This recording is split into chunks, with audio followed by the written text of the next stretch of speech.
പവിഴപ്പുറ്റുകൾ അപൂർവ ഇനം സമുദ്രജീവികൾ. കടലിന്റെ അഗാധമായ അത്ഭുതങ്ങൾ വിവരിച്ചാൽ തീരില്ല. മാത്രമല്ല ഇവയെല്ലാം സംരക്ഷിക്കപ്പെടേണ്ടവയാണ്. അരുൺ അലോഷ്യസ് ഈ പുസ്തകത്തിലൂടെ പറയുന്നത് ഒരു മുന്നറിയിപ്പാണ്.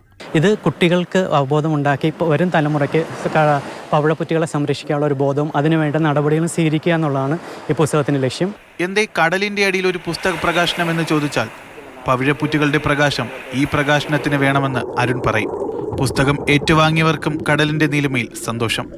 ലേഡീസായിട്ട് 4 പേരാണ് മെയിനായിട്ട് ഇത് ബുക്ക് അണ്ടർ വാട്ടറിൽ നിന്ന് എടുക്കുന്നതും പിന്നെ ഹാൻഡ് ഓവർ ചെയ്യുന്നതും. കടലറിവ് കൂടുതലായിട്ട് ഉണ്ടാക്കാനും ഒരു വിസ്മയ കാഴ്ചയായിട്ട് കടലിനെ നോക്കിക്കാണാനും പുസ്തകങ്ങൾ വായിക്കാനുമൊക്കെയുള്ള ഒരു സന്ദർഭം ഈ പുസ്തകം പ്രകാശനം നൽകും എന്ന് തന്നെയാണ് വിശ്വാസം. ആഴിയിലെ ജീവജാലങ്ങൾ ഇനിയെങ്കിലും സംരക്ഷിക്കപ്പെടട്ടെ. പ്രേമിനൊപ്പം Jibin JB, Mathrubhumi news, Thiruvananthapuram. Jebin, good morning Jebin. ഈ പേര് പോലെ തന്നെ വളരെ വ്യത്യസ്തമാണ് പുസ്തക പ്രകാശന രീതിയും. അപ്പോൾ പ്രേക്ഷകരൊക്കെ അല്ലെങ്കിൽ വായനക്കാരൊക്കെ ഈ പ്രകാശനത്തെ ഏറ്റെടുത്ത് കഴിഞ്ഞു ജെബിൻ? അരുൺ അലോഷ്യസ് രചിച്ച പവിഴപ്പുറ്റുകൾ കടലിലെ മഴക്കാടുകൾ എന്ന് പറയുന്ന ഒരു പുസ്തകമാണ് ഇത്തരത്തിൽ വ്യത്യസ്തമായ രീതിയിൽ കോവളത്ത് കടലിൻ്റെ അടിയിൽ വെച്ച് പ്രകാശനം ചെയ്തത്. ഈ അരുൺ അലോഷ്യസ് എന്ന് പറയുന്ന വ്യക്തി ഒരു സ്ക്യൂബ ഡൈവിംഗ് ഇൻസ്ട്രക്ടർ കൂടിയാണ്. അപ്പോൾ അദ്ദേഹം തന്നെയാണ് മറ്റ് 4 പേരുടെ അകമ്പടിയോട് കൂടി കടലിൻ്റെ അടിത്തട്ടിൽ വെച്ച് ഇത്തരത്തിൽ പുസ്തകത്തിൻ്റെ പ്രകാശനം നിർവഹിച്ചത്.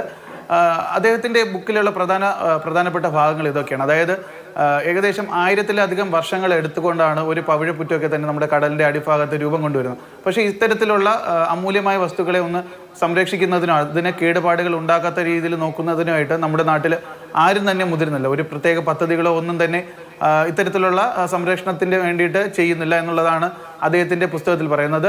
അതായത് ആയിരക്കണക്കിന് വർഷം എടുത്ത് രൂപപ്പെടുന്ന ഇത്തരത്തിലുള്ള സംഭവങ്ങൾ നമ്മുടെ തലമുറയ്ക്ക് നമുക്ക് കാണാനായി സാധിക്കുന്നു.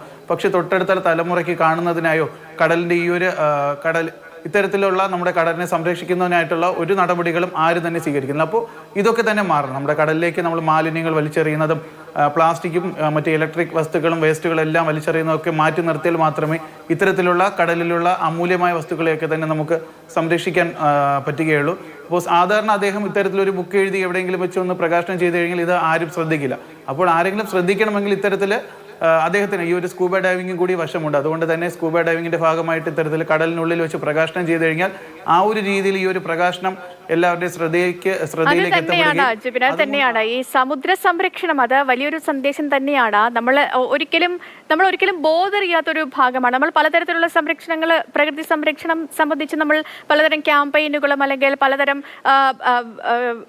NGO കാര്യങ്ങളിലൊക്കെ നമ്മൾ ഇടപെടും എങ്കിൽ കൂടി സമുദ്ര സംരക്ഷണം അതിലേക്ക് അധികം ആരും കടക്കാത്തൊരു സംഭവം തന്നെയാണ്. അപ്പോൾ അത്തരത്തിലൊരു അവബോധം നമുക്ക് നമ്മുടെ സമൂഹത്തിൽ കൊടുക്കാൻ പറ്റുക എന്ന് പറയുന്നത് വളരെ വലിയൊരു കാര്യം.